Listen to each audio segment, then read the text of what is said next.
Hello friends, मैं Kishore Kumar service academy Hazaribagh में फिर से आपका स्वागत है। आज हम फिर 20 मैथ्स का क्वेश्चन इम्पोर्टेंट लेकर आए हैं, जो आपका जेएसएससी एग्ज़ाम के लिए 1 सेट 2 डाले थे। आज सेट 3 है ना।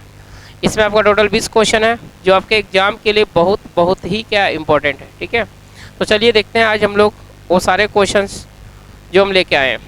क्वेश्चन नंबर 1 देखिए, यदि एक त्रिभुज के कोण x minus 46 degree x plus 96 degree तथा 8x डिग्री है तो 2x का मान क्या है, वो हम लोग को निकालना है। यहाँ पे आपका दिया हुआ है कि यदि एक त्रिभुज के कोण, आपको ये पता है कि एक त्रिभुज के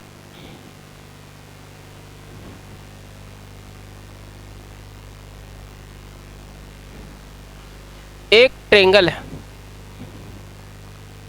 एक त्रिभुज में टोटल आपके पास जो है वो 3 एंगल होते हैं, 1 2 3, और तीनों एंगल आपके पास दिया हुआ है। तीनों एंगल दिया हुआ है। पहला आपका दिया हुआ है, मान के चलो पहला ये है x माइनस 46 डिग्री दिया हुआ है, और ये आपका दिया हुआ है x प्लस 96 डिग्री दिया हुआ, और ये आपका दिया हुआ है 8x डिग्री दिया हुआ। हम लोग को ये पता है कि किसी भी ट्रायंगल के तीनों एंगल का सम 180 होता है। तो आप इतना प्लस इतना करोगे इक्वल टू क्या होगा, 180 होगा। ठीक है, तो यहाँ पे x minus 46 plus x plus 96 plus 8x equal to 180 लिखोगे। अब यहाँ से यदि आप सॉल्व करेंगे तो x का मान निकल जाएगा 1 और 1 2। अब यहाँ पे देखो 1 और 1 2, 2 और 8 कितना होगा, 10x। अब यदि आप क्या करोगे, पहले देखो 96 में से 46 घट जाएगा तो आपके पास बच जाएगा कितना, 50, बराबर कितना हो जाएगा, 180। तो आपके पास 10x बराबर भी कितना बच जाएगा, 130। तो x का वैल्यू कितना आ गया, 13। लेकिन आपसे x नहीं पूछा जा रहा, आपसे क्या पूछा रहा, 2x का मान क्या होगा। इसलिए 2x बराबर जो आपका होगा वो 2 गुने 13 बराबर कितना आएगा, 26 डिग्री आएगा। और इस क्वेश्चन का आंसर जो आपका होगा वो ए होगा। ठीक है, चलिए अब इसका स्क्रीनशॉट ले लीजिए।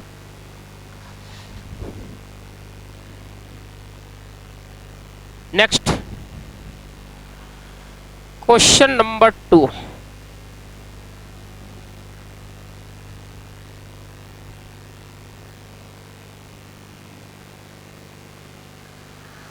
नेक्स्ट क्वेश्चन आपका दिया हुआ है x की पावर 9 गुने x की पावर 5 गुने x की पावर -4 गुने x की पावर 0 गुने x की पावर -6। इसको सरल करना। तो आपको पता है कि यह कि मल्टीप्लाई में यदि बेस सेम होता है तो पावर क्या होता है, जुटता है। तो यहाँ पे सीधा बेस क्या हो जाएगा, आपका सबका सेम है तो पावर क्या होगा, जुटेगा। x का पावर कितना होगा, 9 प्लस 5, फिर यहाँ -4 प्लस 0 -6। तो x की पावर कितना आ जाएगा, 9 और 5 14, 14 में से देखो आपका 6 4 कितना, 10 चल जाएगा, 14 माइनस 10 यानी x की पावर आएगा 4, यानी ऑप्शन आएगा आपका ए। नेक्स्ट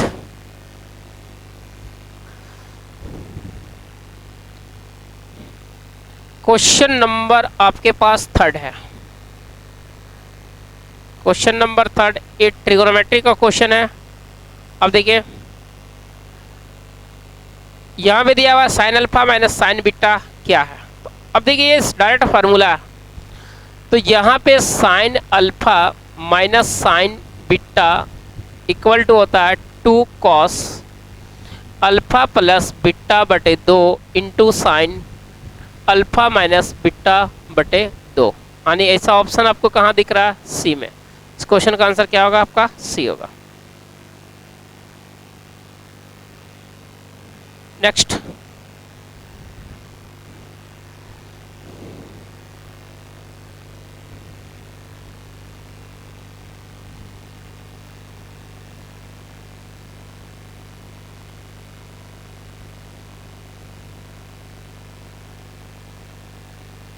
बोला रहा है एक स्कूटर के मूल्य में क्रमिक तौर पर, क्रमिक मतलब लगातार, क्रमिक तौर पर 10% 5% और 15% की वृद्धि होती है तो स्कूटर की कीमत में कुल कितने प्रतिशत की वृद्धि हुई वो आपको निकालना है। ठीक है, तो यदि हम लोग यहाँ पे बात करें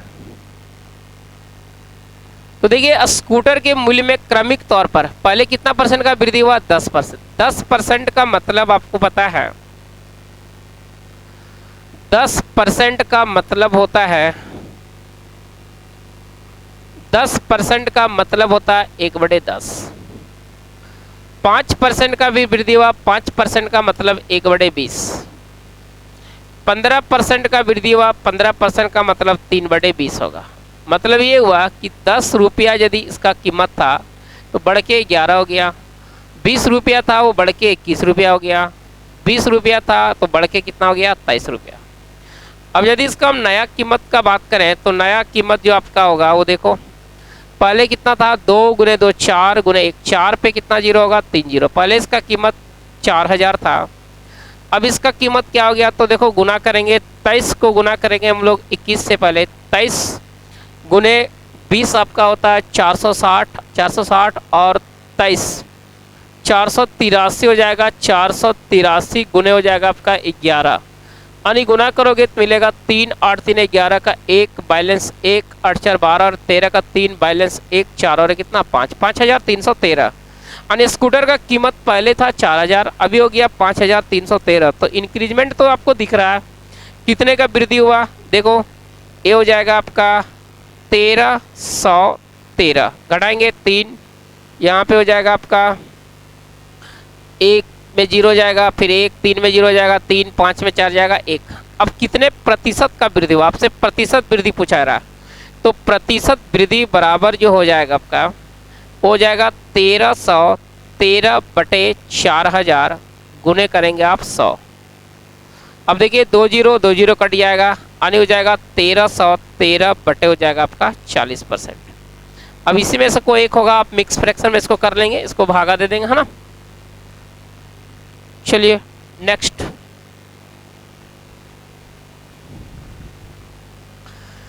क्वेश्चन नंबर 5 का हम लोग बात करते हैं। 5 नंबर में आपका दिया हुआ है,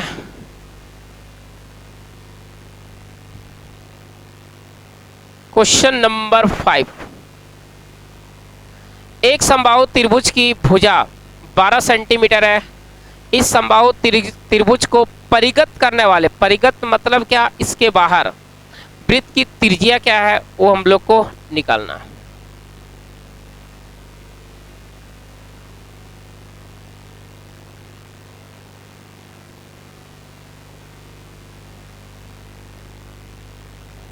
देखिए बोला रहा है एक समबाहु त्रिभुज, बोला जा रहा है एक समबाहु त्रिभुज, एक इक्विलेटरल ट्रायंगल है। बोला रहा है कि भुजा 12 सेंटीमीटर, इसकी भुजा 12 सेंटीमीटर है। इस समबाहु त्रिभुज के परिगत, परिगत मतलब बाहर, एक वृत्त है।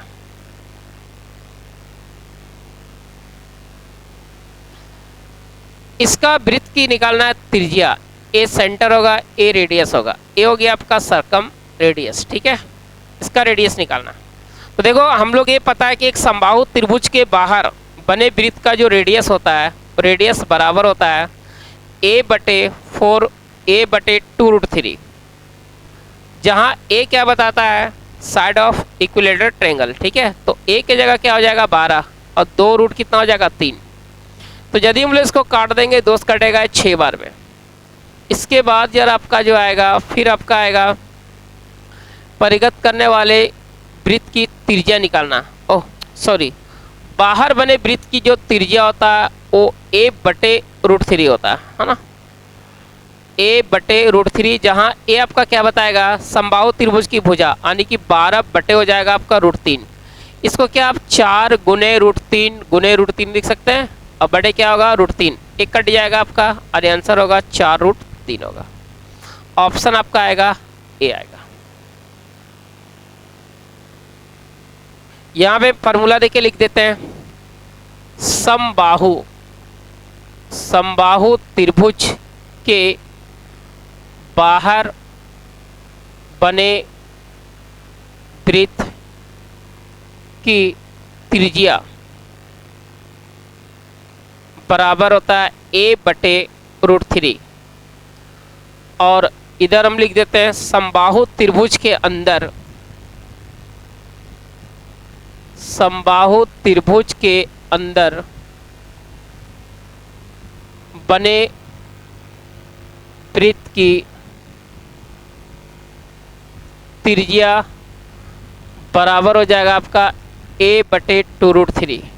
ठीक है, जहां a बताएगा, जहां a बराबर त्रिभुज की भुजा। चलिए ये दोनों फार्मूला अब याद रखिएगा। ठीक है, अब चलते हैं नेक्स्ट क्वेश्चन की तरफ। क्वेश्चन नंबर आपका हो जाएगा 6।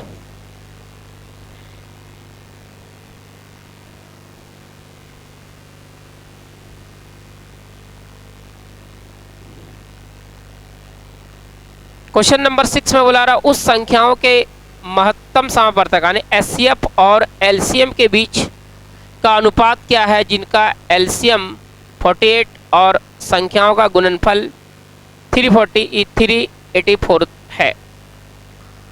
हम लोग एक चीज़ इसमें जानते हैं, क्या जानते हैं, जब भी हम लोग एचसीएफ एलसीएम पढ़ते हैं तो हम लोग को एक चीज़ पता होता है कि फर्स्ट नंबर यानी कि पहली संख्या इंटू सेकेंड नंबर दूसरी संख्या बराबर होता है एलसीएम इंटू होता है एचसीएफ। अब देखो ये दोनों संख्याओं का गुणनफल आपको दे रखा है 384 बराबर एलसीएम दे रखा है कितना 48। तो यहाँ पे हम लोग का क्या निकल जाएगा एचसीएफ। यदि यहाँ से काटोगे तो इसे देखो 12 का टेबल 12 गुने 4 48, 12 गुने 3 36, 12 गुने 2 24, एक कट जाएगा आपका 8 बार में। तो एचसीएफ मेरा निकल गया कितना 8 और एलसीएम मेरे पास कितना दे रखा है 48। तो आपको निकालना क्या है, निकालना आपको है एलसीएम और एचसीएफ का अनुपात निकालना है, एचसीएफ और एलसीएम। इसीलिए एचसीएफ रेशियो एलसीएम बराबर 8/48 कट जाएगा। तो कट जाएगा ये कितना बार में 1/6। इस क्वेश्चन का आंसर आपका होगा ए होगा। चलिए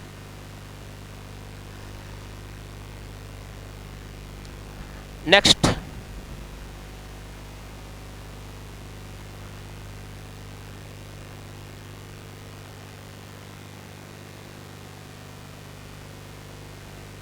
देखिए क्वेश्चन नंबर 7 ट्रिगोनोमेट्री का क्वेश्चन है। बोला रहा sin 30 into sine 40 into sine 50 into sine 60 बटे में दिया हुआ cos 30 into cos 40 into cos 50 into cos 60। हम लोग क्या जानते हैं कि जो sin 30 का जो वैल्यू होता है वो cos 60 के बराबर होता है। ठीक है, कैसे? sin 30 का वैल्यू क्या होता है 1/2 और cos 30 का वैल्यू 60 का वैल्यू क्या होता है 1/2, इसलिए क्या हो गया कट गया। ठीक है, इसी तरह से आपका जो है cos 30 का जो वैल्यू होगा वो sin 60 के बराबर। cos 30 का वैल्यू क्या होता है √3/2 और cos 60 का वैल्यू क्या होगा √3/2। इस sin 60 का वैल्यू क्या होगा √3/2। अब यहाँ पे देखो ये sin 40 इक्वल टू cos 50 और cos 40 इक्वल टू sin 50, सब कट करके क्या आ गया आपका 1। यानी इस क्वेश्चन का आंसर कितना आएगा 1 आएगा। ठीक है, ये देखो ये sin 40 इक्वल टू cos 50 कैसे होता है? जैसे आप sin 40 डिग्री आपके पास है, क्या इसको हम लिख सकते हैं sin 90 माइनस 50 लिख सकते हैं। अब sin 90 माइनस थीटा बराबर क्या होता है cos थीटा, cos 50 डिग्री। ठीक है, इसलिए क्या हो गया सारा कट गया। ठीक है, चलिए नेक्स्ट क्वेश्चन की तरफ चलते हैं। क्वेश्चन नंबर आपका 8 है।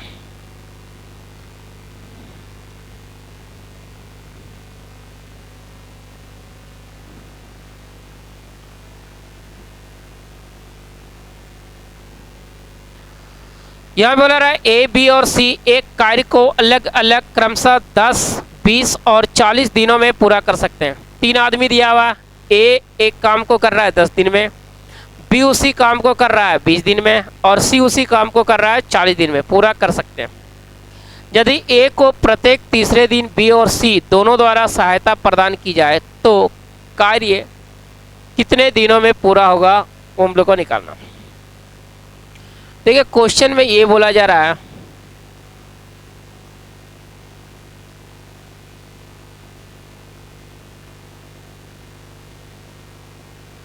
कि ए एक काम को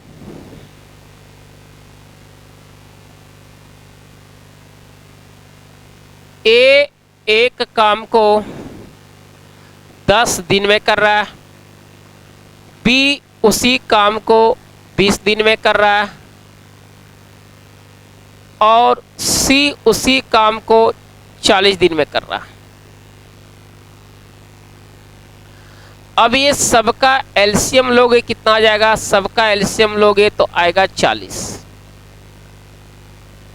अब ये 10 दिन में 40 काम करता है तो एक दिन में 4 काम करेगा, बी 20 दिन में 40 काम करता है तो एक दिन में 2 काम करेगा और सी 40 दिन में 40 तो एक दिन में 1 काम करेगा। क्वेश्चन में क्या बोला जा रहा है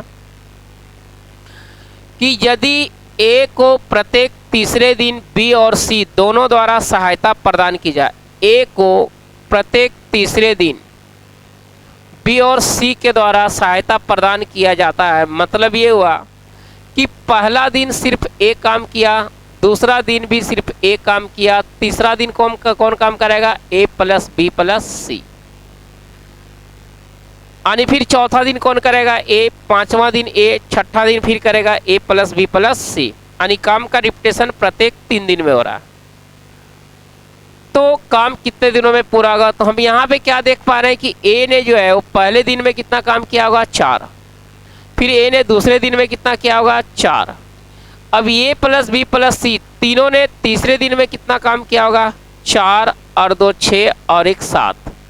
हम ये देख पा रहे हैं कि तीनों ने 3 दिन में कितना काम किया, यानी 3 दिन में टोटल कितना काम हुआ, 4 4 8 और 7 15, यानी प्रत्येक 30 दिन में प्रत्येक 3 दिन में 15 काम हो रहा है। अब हम लोग क्या करेंगे, 15 का टेबल पढ़ेंगे। इस समय निकालने के लिए 15 का टेबल पढ़ो तो 15 गुने 2 30 होता है और 2 गुने 3 करेंगे। 3 क्यों करेंगे, क्योंकि काम का रिपीटेशन प्रत्येक 3 दिन में हो रहा है, यानी एक राउंड 3 दिन का हो रहा है।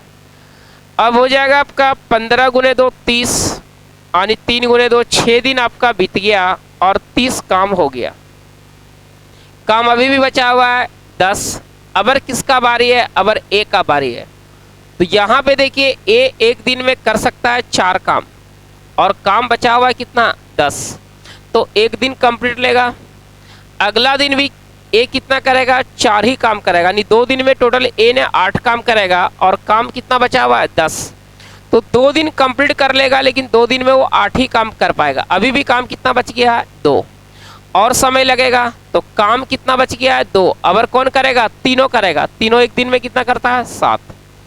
अब देखो 6 और 2 8, 8 पूर्णांक 2/7, यानी इस पूरे काम को समाप्त करने में 8 पूर्णांक 2/7 दिन का समय लगेगा, यानी कि ऑप्शन आपका आएगा डी आएगा। चलिए इसका स्क्रीनशॉट ले लीजिए आप लोग।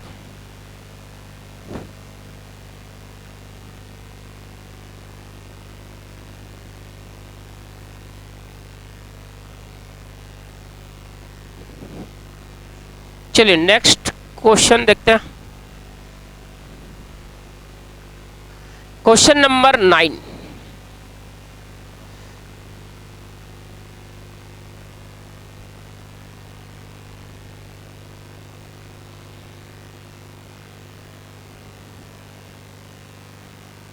चलिए देखिए क्वेश्चन नंबर 9 आपका ये ज्योमेट्री का क्वेश्चन है और ये क्वेश्चन बहुत ही पूछता है। बोला रहा ओ इस वृत्त का केंद्र है, एक सर्कल है जिसका सेंटर बोला जा रहा ओ है। बिंदु P से खींची गई स्पर्श रेखा वृत्त को Q पर स्पर्श करती है। एक टेंजेंट खींचा गया सर्कल पर, जो वो टेंजेंट जो है वो स्पर्श कर रही कहाँ पे, Q पर। फिर बोला रहा यदि PQ बराबर 24 सेंटीमीटर और OQ बराबर 10 सेंटीमीटर तो OP की लंबाई क्या है, वो हम लोग को निकालना है।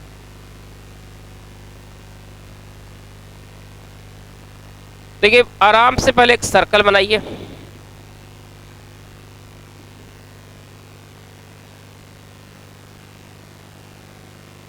ए सर्कल है, इसका सेंटर बता रहा ओ है।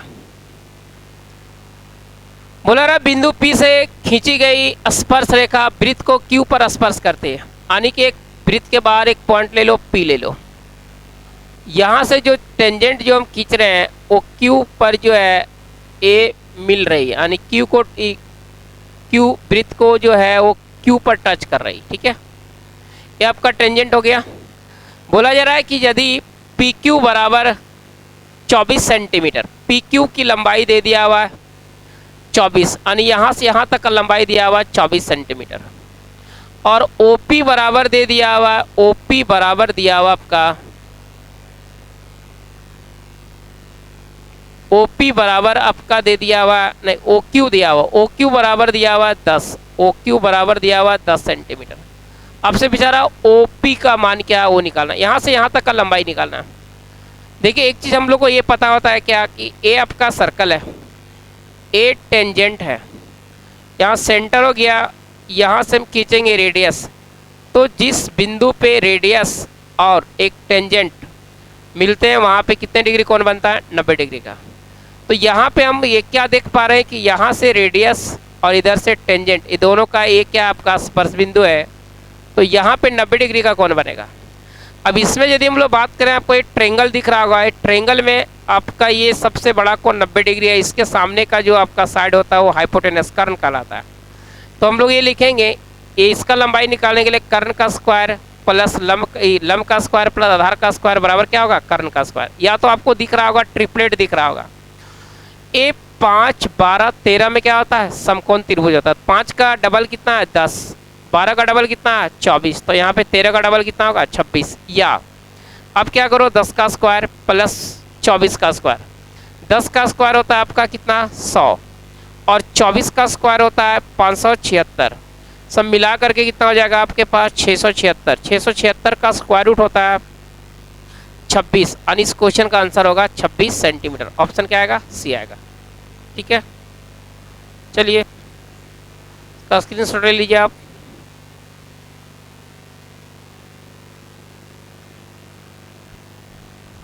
नेक्स्ट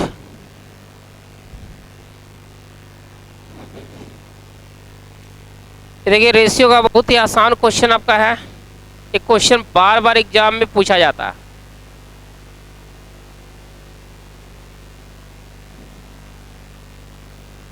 बोला रहा है 1.6 और 3.6 के बीच मध्यानुपाती तथा 5 और 8 के बीच तृतीयानुपाती क्या है। मध्यानुपाती भी निकालना है और तृतीय अनुपाती निकालना है, और दोनों के बीच फिर क्या करना है, रेशियो। आपके पास एक 1.6 दिया हुआ और 3.6 दिया हुआ, इसका निकालना मीन प्रोपोर्शन। तो b बराबर निकालने के लिए क्या करते हैं, रूट के अंदर 1.6 इंटू 3.6। देखिए एक मिनट के लिए आप पॉइंट को भूल जाओ, 16 का स्क्वायर कितना हो गया, यानी 16 का स्क्वायर रूट कितना होगा, 4, और 6 का 36 का स्क्वायर रूट कितना आएगा, 6। पॉइंट आपका जो है वो आपका बैठ जाएगा। या तो ऐसा करो, यदि आपको ऐसे दिक्कत होता है तो आप क्या करो, यहाँ से पॉइंट हटा दो और 10 लिख दो, यहाँ भी पॉइंट हटा दो और कितना लिखो, 10। अब देखो आप क्या कितना हो जाएगा, 10 गुने 10 मिल के कितना हो जाएगा, 100। 16 का 4 और 36 का 6, और ये 100 का कितना आएगा, 10। अब काट दो, 2 से काट दो, कितना बार में, एक कटेगा 5 बार में, और एक कटेगा आपका 2 बार में, यानी 12 बटे कितना किया, 5। 12 बटे 5 आपके पास आ गया मध्यानुपाती। अब आपको चाहिए तृतीयानुपाती। तृतीयानुपाती किसका चाहिए, देखिए 5 और 8 का। तृतीयानुपाती निकालने के लिए हम इस फार्मूला का यूज करते हैं, a बटे b बराबर b बटे c, जिसमें ये c निकालना है तो 5 a होगा और 8 b होगा। a के जगह 5 रखो, b के जगह 8, फिर b के जगह 8 रखो, और c आपको निकालना है। c बराबर 8 का स्क्वायर 64 बटे कितना आएगा, 5। आपसे क्या पूछा रहा, मध्यानुपाती और तृतीयानुपाती का अनुपात, यानी कि आपसे पूछा रहा b रेशियो c पूछा जा रहा है। तो आप b भी निकाल चुके हैं और c भी निकाल चुके हैं। b आपके पास 12 बटे 5 और c आपके पास है 64 बटे 5। क्या है, 5 से 5 आपका कट जाएगा, 4 का टेबल से 3 बार में कटेगा, 4 का टेबल से 16 बार में, 3 रेशियो 16 इस क्वेश्चन का आंसर होगा। यानी ऑप्शन क्या आएगा, डी आएगा।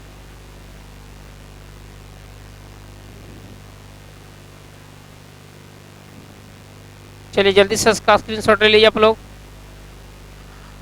नेक्स्ट क्वेश्चन आपका देखिए प्रॉफिट एंड लॉस का है।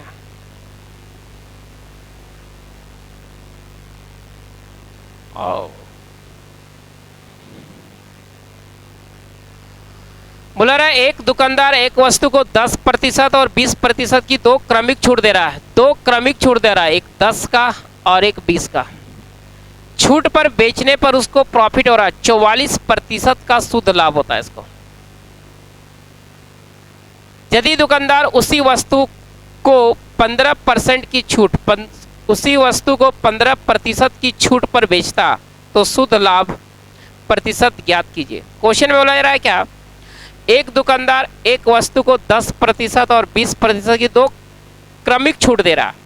तो पहले ये 10% और 20% का दो क्रमिक छूट जो दिया हुआ इसका हम लोग एक सक्सेसिव छूट निकाल लेंगे, है ना। यानी इसको बोला जाता है समतुल्य छूट, दोनों के बदले एक छूट निकाल लेंगे। तो यहां पे समतुल्य छूट निकालने के लिए एक फॉर्मूला यूज होता है, दो वाले में a प्लस बी माइनस ए गुने बी बटे 100। ये होता है आपका समतुल्य छूट।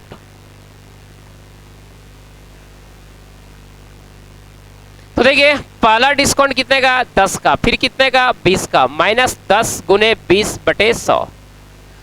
अब ये 0 0 कट जाएगा आपका, 30 में से 2 जाएगा, कितना परसेंट आया, 28%। अब क्वेश्चन ये बन रहा है क्या, एक वस्तु है, इस वस्तु को यदि वो क्या कर रहा है, डिस्काउंट दे रहा है कितने, 28% का, तो ये प्रॉफिट कमा रहा है कितने का, प्रॉफिट कमा रहा है 44% का प्रॉफिट कमा रहा है। अब बोला जा रहा है क्या कि यदि डिस्काउंट घटा करके वो सिर्फ 15% देगा तो इसका प्रॉफिट क्या होगा, वो हम लोग को क्या करना है, निकालना है। तो इस टाइप का क्वेश्चन बनाने के लिए आप क्या करो, एक फार्मूला यूज कर लो, ठीक है। ये भी फार्मूला आपका बहुत ही इंपॉर्टेंट है, इसको याद रखना, क्योंकि इसको 2 बार लंबा बनाओगे, 2 स्टेप में जाना पड़ेगा।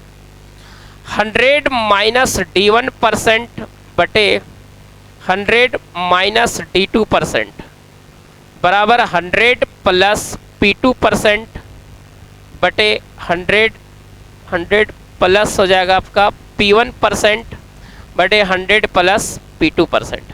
अब देखिए बेटा, ये पहला डिस्काउंट 28 का है, तो 100 में 28 घटा दो, कितना आ जाएगा, 72 बटे दूसरा डिस्काउंट कितने का दिख रहा है, 15 का, कितना हो जाएगा आपका, 85 बराबर पहला प्रॉफिट कितने का दिख रहा है, 44 का, 144।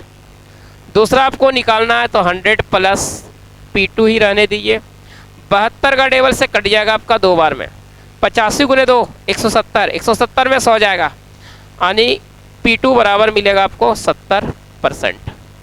यदि वो 15% डिस्काउंट देता है तो 70% का प्रॉफिट होता है। चलिए अब उतार लीजिए इसको।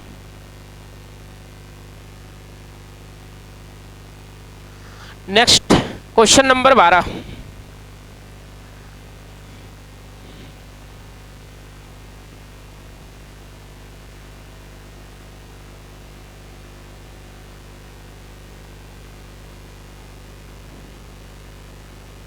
बोला रहा है यदि समरूप त्रिभुज ABC और DEF के क्षेत्रफल क्रमशः x स्क्वायर सेंटीमीटर स्क्वायर और y स्क्वायर सेंटीमीटर स्क्वायर है और EF बराबर स्मॉल a सेंटीमीटर है, तो BC सेंटीमीटर में क्या है वो आपको निकालना। देखिए 2 सिमिलर ट्रायंगल दिया हुआ, 2 सिमिलर ट्रायंगल आपका है, एक बता रहा ABC और एक बता रहा DEF। समरूप त्रिभुज, समरूप मतलब देखिए रूप एक ही होता, आकार आपका बड़ा होगा लेकिन रूप आपका एक ही होगा। कोई भी 2 ट्रायंगल समरूप कब होता है, जब इसकी संगत कोण आपस में क्या होता है, बराबर होता है, तो ट्रायंगल सिमिलर होता है। ऐसे भी लिख दिया हुआ, आपने लिखा हुआ कि ये त्रिभुज दोनों क्या है, सिमिलर है। सिमिलर का मतलब ये हो गया कि ए वाला एंगल बराबर ए वाला एंगल होगा, ए वाला एंगल बराबर ए वाला एंगल होगा और ए वाला एंगल बराबर ए वाला एंगल होता है। इसका देखिए 3 प्रॉपर्टीज होता है, जिसमें हम लोग एक प्रॉपर्टी जानते हैं उसको हम लिख देते हैं दो समरूप त्रिभुजों, दो समरूप त्रिभुजों के क्षेत्रफल का अनुपात उसके संगत भुजा के वर्ग के अनुपात के बराबर होता है, अनुपात के बराबर होता है।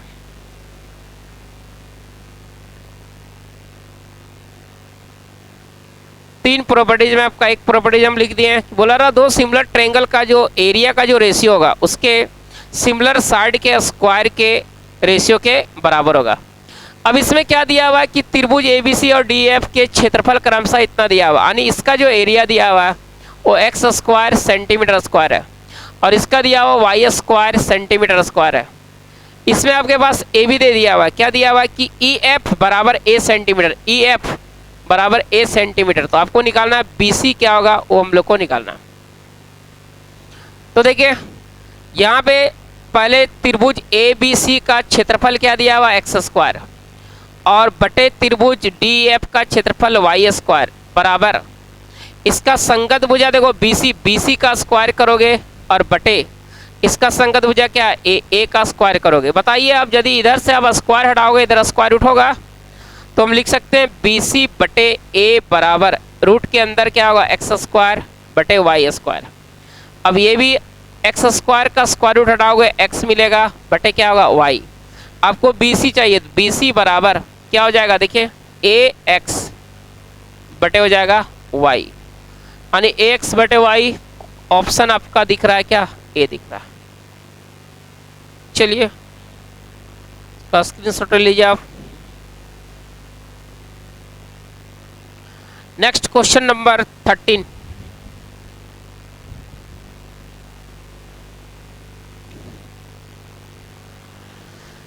नंबर में देखिए आपका बोर्ड एंड स्ट्रीम का क्वेश्चन है।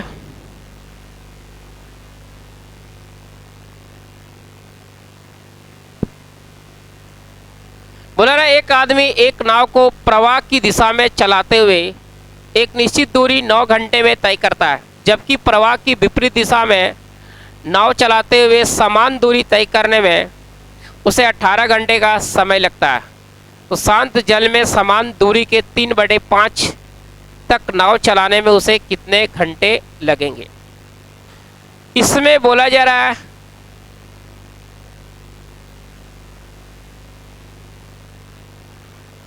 एक आदमी नाव को प्रवाह के दिशा में चलाते हुए एक निश्चित दूरी तय करने में 9 घंटे लेता है, लेकिन वो यदि क्या आता है विपरीत दिशा में आता है तो उसी दूरी को तय करने में 18 घंटे का समय लगता है।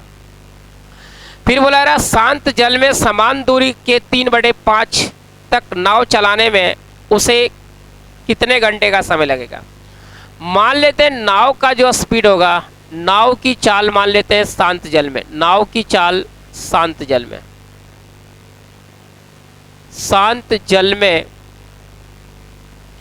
x किलोमीटर पर आवर और धारा का स्पीड मान लेते हैं, धारा का स्पीड मान लेते हैं y kilometre per our. Question बोला जा रहा है क्या एक बार ये क्या करता है कि धारा के साथ में जाता है और एक बार क्या करता है इसी दूरी को धारा के विपरीत में तय करता है। तो हम लोग को ये पता होता है कि धारा के साथ में यदि कोई नाव जाता है तो इसका चाल होता है x प्लस वाई, दोनों का चाल जुड़ता है x plus y kilometre per hour होगा। और जिस समय वो आ रहा होता है विपरीत उस समय दोनों का चाल घट जाता है, यानी कि जिस समय आएगा उस समय इसका चाल कितना रहा होगा x minus y kilometre per hour. बोला रहा है जिस समय जा रहा है उस समय इस दूरी को तय करने में इसको 9 घंटे का समय लग रहा है, लेकिन वही दूरी को जब वापस आ रहा है तो तय करने में कितना घंटा लग जा रहा है 18 घंटा। तो यहाँ से हम क्या कर सकते हैं, एक चीज़ तो हम देख रहे हैं इसे क्वेश्चन में बता रहा है कि जाने का जो डिस्टेंस है और आने का डिस्टेंस दोनों क्या है इक्वल है। तो जाने में कितना दूरी तय किया, दूरी बराबर होता है चाल गुने समय। तो x प्लस वाई इसका चाल है गुना समय, ये दूरी निकल गया जाने का। आने का दूरी बराबर फिर चाल गुने समय, x माइनस वाई गुने हो जाएगा 18। यहाँ से क्या निकल गया, ये दूरी आपस में बराबर हो गया, यहाँ से मेरा दोनों का चाल निकल जाएगा। ठीक है, 9 से कट जाएगा आपका 2 बार में। देखिए यहाँ पे कितना हो जाएगा, x प्लस वाई बराबर हो जाएगा 2x माइनस 2y होगा। तो 2x में 1x गया, x बराबर 3y। तो यहाँ से यदि हम निकालें कि x बटे y तो मेरा कितना निकल जाएगा, 3/1। यानी शांत जल में नाव का चाल मेरा निकल गया 3 किलोमीटर प्रति घंटा और धारा का स्पीड निकल गया 1 किलोमीटर प्रति घंटा।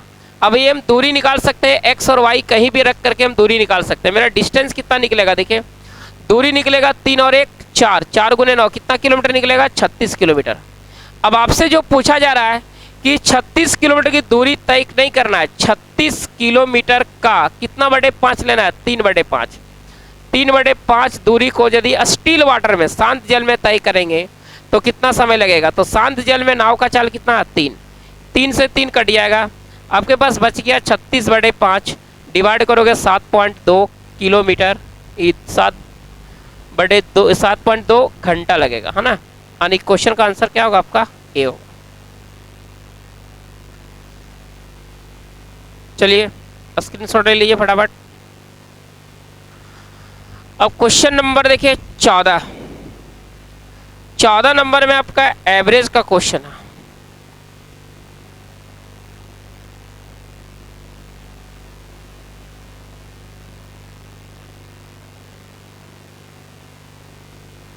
बोला रहा एक परीक्षा में एक कक्षा में 25 छात्रों के अंकों का औसत 19 था। बाद में शिक्षक ने महसूस किया कि 2 छात्रों के अंक 14 और 15 के बजाय गलती से क्रमशः 18 और 19 लिए गए थे। कक्षा का नया वास्तविक औसत अंक ज्ञात कीजिए। जब भी ये त्रुटि वाला क्वेश्चन आता है ना तो आप इसको डायरेक्ट ऐसे लिख दो, है ना।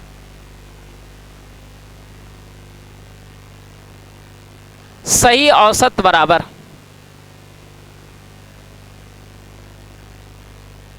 पुराना औसत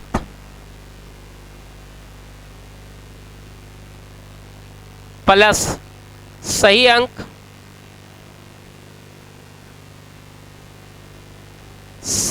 अंक माइनस गलत अंक बटे छात्रों की संख्या।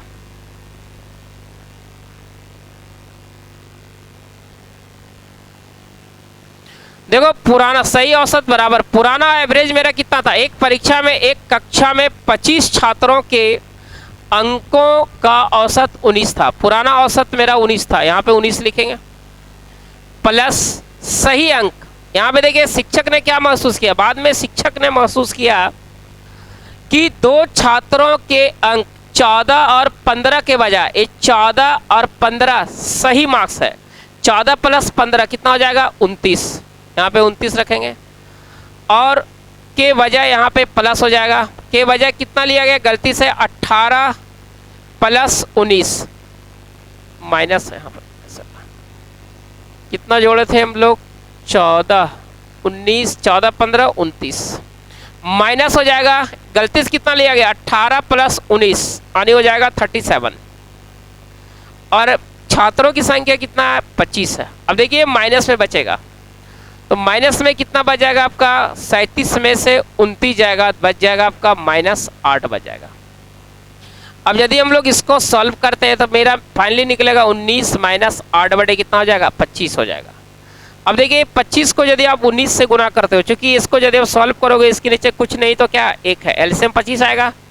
25 गुने आपका 19 कितना हो जाएगा, ऐसे 25 गुने 20 होता है 500। 500 में से 25 घटा दोगे कितना आ जाएगा आपका, 475। 475 माइनस 8 करो, 475 माइनस 8 बटे हो जाएगा आपका 25। अब देखो इसमें भी 8 घटाओगे, 15 में 8 जाएगा, कितना हो जाएगा आपका 7। यहाँ पे हो जाएगा 6, यहाँ पे 4 यानी 25। 25 से डिवाइड करो, 25 से डिवाइड करेंगे तो कितना हो जाएगा आपका, एक बार जाएगा तो कितना बच जाएगा आपका, 25 से डिवाइड करोगे जब एक बार जल जाएगा तो आपका बच जाएगा इधर 15 और 6 कितना बच जाएगा, 21 और मिल के 7 यानी कि 200 हो गया 17। 25 का टेबल पढ़िए 8 यानी 18 पॉइंट समथिंग होगा। देखिए 18 पॉइंट समथिंग वाला को ऑप्शन है ये वाला सी होगा, 18 पॉइंट होगा आपका 68। चलिए स्क्रीनशॉट ले लीजिए। नेक्स्ट हम लोग चलते हैं 15 नंबर।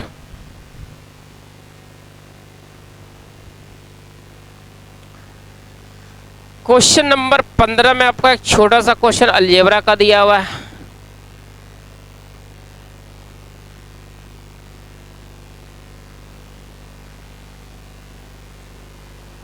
बोला रहा के एक ऋणात्मक संख्या इस प्रकार है कि k plus 1/k equal to दिया हुआ -2।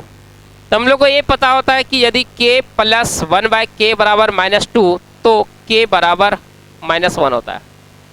अब इसका वैल्यू निकालना है तो बैठा दीजिए k स्क्वायर -1 का स्क्वायर कितना होगा 1, माइनस यहाँ पे कितना हो जाएगा 4, -2 होगा, फिर यहाँ पे -1 का स्क्वायर करोगे 1 आएगा, फिर माइनस कितना हो जाएगा 1 और माइनस क्या होगा 5।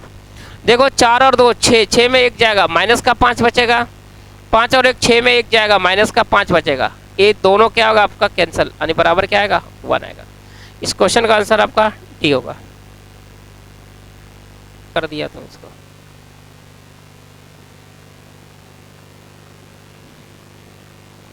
बोला रहा 4 सेंटीमीटर त्रिज्या वाले शीशे के एक अर्धगोले को 72 सेंटीमीटर ऊंचाई वाले एक लंबवृत्तीय शंकु में ढाला जाता है। शंकु के आधार की त्रिज्या क्या है वो निकालना। बोला जा रहा एक अर्धगोला,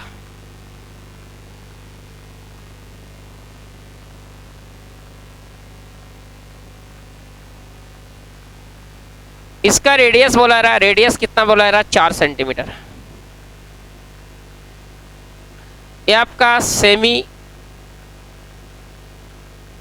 स्फीयर है, ठीक है, अर्धगोला हो गया। इसका रेडियस दिया हुआ 4 सेंटीमीटर, इसको बोला रहा 72 सेंटीमीटर ऊंचाई वाले एक लंबवृत्तीय शंकु में डाला जाता है। एक कोण का बात कर रहा।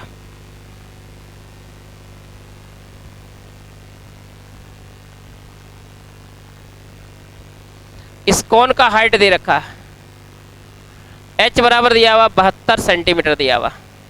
इसमें यानी इसका जो ये गोला अर्धगोला इसका शेप ये वाला दे दिया जा रहा है, ठीक है। तो बोला रहा इसका रेडियस क्या है वो हम लोग को निकालना है। तो हम लोग एक चीज जानते हैं वॉल्यूम में, जिससे जो चीज बनता है तो जिससे बनाया जाता है उसका आयतन और जो बनता है उसका आयतन दोनों आपस में क्या होता है बराबर।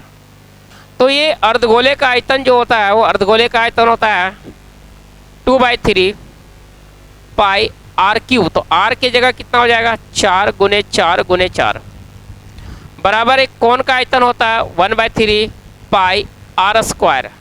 आर स्क्वायर आर हम लोग को निकालना है। एच कितना दे दिया हुआ 72 72 दिया हुआ है। ये 3 से 3 आपका कट जाएगा, पाई से पाई आपका कट जाएगा। ये 4 का टेबल से काटेंगे 4 × 2 8, 8 से कट जाएगा ये 9 बार में।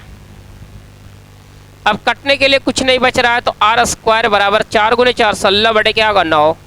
तो आर बराबर आएगा 4/3 यानी कि 1.33 आएगा सेंटीमीटर। ऑप्शन आपका आएगा ए। चलिए नेक्स्ट क्वेश्चन नंबर 17।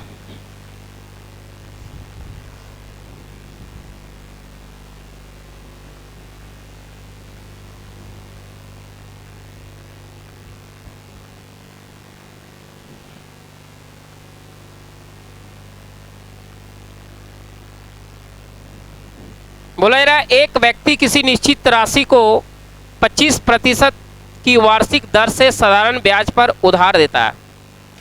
6 वर्षों में ब्याज उधार दी गई राशि से 360 रुपया अधिक हो जाता है। तो उधार दी गई राशि क्या वो निकालना। क्वेश्चन में ये बोला जा रहा है कि एक व्यक्ति किसी निश्चित राशि को 25% वार्षिक दर से साधारण ब्याज पर उधार देता है। देखिए 25% का मतलब ये होता है कि 1 बटे कितना हो गया 4, मतलब 4 रुपये आपका ये प्रिंसिपल है और ये क्या आपका इंटरेस्ट है। लेकिन ये कितने साल का इंटरेस्ट है 1 साल का। वो बात कर रहा है कितने साल का 6 वर्षों में। 6 वर्षों में ब्याज जो होगा वो उधार दी गई राशि से 360 रुपया क्या होगा अधिक हो जाता है। तो 1 वर्ष बराबर 1 रुपया, तो 6 वर्ष में कितना हो जाएगा देखो 6 रुपया। अब मेरा इंटरेस्ट कितना हो गया 6 रुपया, प्रिंसिपल कितना है 4 रुपया, डिफरेंस दोनों के बीच दिया हुआ कितना 360 बोला जा रहा है। देखिए यहाँ पे देखिए 6 वर्षों में ब्याज उधार दी गई राशि से 360 ज़्यादा है। हम क्या देख रहे हैं, 6 वर्षों में मेरा ब्याज कितना हो गया, 6 रुपया, और ब्याज 6 रुपया, मूलधन कितना है, 4 रुपया, तो डिफरेंस कितने का, 2 रुपये का। 6 माइनस 4 यानी 2 का, 2 ज़्यादा हो जा रहा है, 2 का वैल्यू दे दिया हुआ कितना, 360। आपसे पूछा रहा उधार दी गई राशि क्या है, तो उधार दी गई राशि कितना है, 4 है। 4 बराबर निकाल दो, 4 बराबर 360 बटे 2 गुने हो जाएगा आपका 4, कट जाएगा आपका 2 बार में, 360 गुने 2 720, यानी इस क्वेश्चन का आंसर होगा 720, यानी ऑप्शन बी होगा। चलिए नेक्स्ट क्वेश्चन नंबर 18 देखिए क्या है। 18 ग्राफ दिया हुआ, ग्राफ देखिए जेएसएससी में नहीं पढ़ना होता है, गलती से शायद टाइप हो गया होगा, है ना, तो इसको आप छोड़िए, स्किप कर देते हैं। क्वेश्चन नंबर 19 देखिए 19,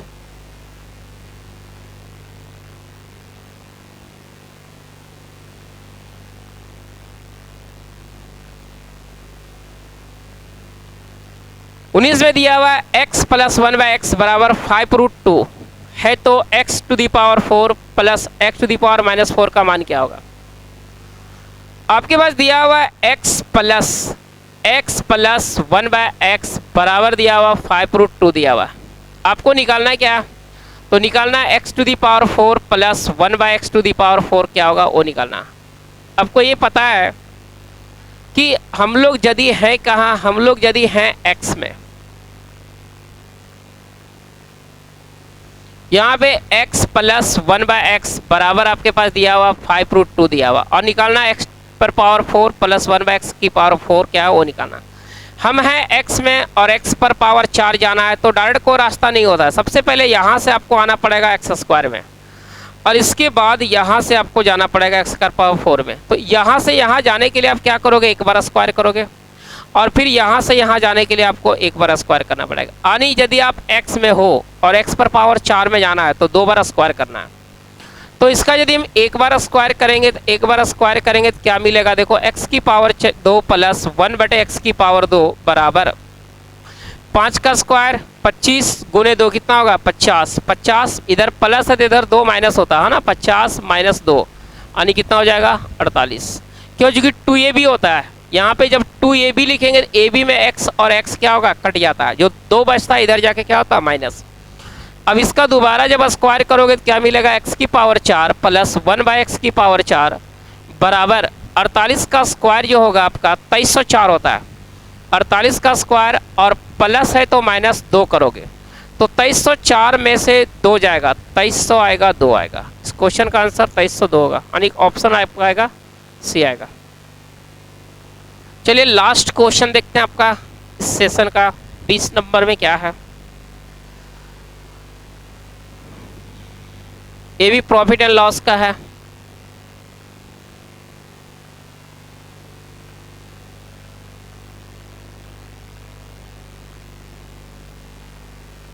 बोला रहा है एक जोड़ी जूते के क्रय मूल्य और विक्रय मूल्य के बीच 15%, विक्रय मूल्य के बीच का अंतर 1200 रुपया।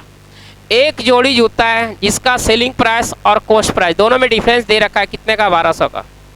यदि लाभ 15% है तो विक्रय मूल्य क्या है। हम लोग क्या जानते हैं, जब भी हम लोग कोई सामान बेचते हैं, मान लो एक वस्तु को यदि हम लोग क्या करते हैं, वस्तु को सबसे पहले क्या करते हैं, परचेज करते हैं, सीपी खरीदते हैं, इसके बाद क्या करते हैं, बेचते हैं। इसके बाद जब बेचते हैं तो या तो प्रॉफिट होता है, ठीक है, या तो प्रॉफिट होता है, या फिर क्या होता है, लॉस होता है, या फिर क्या होता है, नो प्रॉफिट, और फिर क्या होता है, नो लॉस होता है, यही चीज़ होता है। तो यहाँ पे प्रॉफिट कब होता है, प्रॉफिट जो आपका होता है वो प्रॉफिट निकालने के लिए हम लोग क्या करते हैं, एसपी माइनस क्या होता है, सीपी, एसपी माइनस होता है सीपी।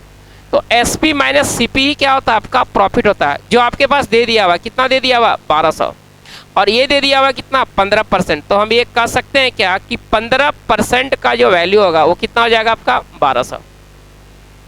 15% का वैल्यू 1200, तो आपको निकालना है क्या, विक्रय मूल्य क्या है। तो देखिए विक्रय मूल्य कितना होगा, 100% में खरीदा और 15 का लाभ कमा रहा है तो 115% बराबर हो जाएगा 1200 बटे हो जाएगा आपका 15 गुने हो जाएगा 115, एक कट जाएगा 15 से 8 80 बार में बराबर आएगा आपका 9200, और इस क्वेश्चन का आंसर आएगा 9200, ऑप्शन आपका आएगा बी। तो इस तरह से आपका ये सेशन ख़त्म होता है और टोटल 20 क्वेश्चन हम आपको करवा दिए। और ये आपका जेसीसी का जो हम मैथ्स का 20 क्वेश्चन करवा रहे थे आपको, उसका सेट 3 था।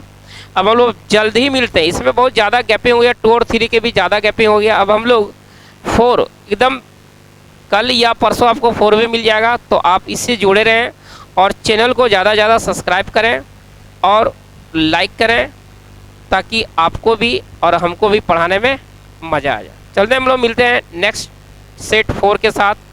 Thank you.